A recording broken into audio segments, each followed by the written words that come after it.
पर्वत पर आसन लगाए।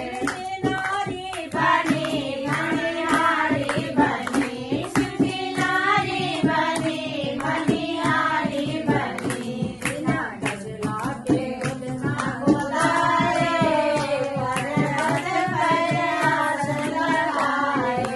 बिना गजला के उतना बुलाए, पर्वत पर आसन लगाए।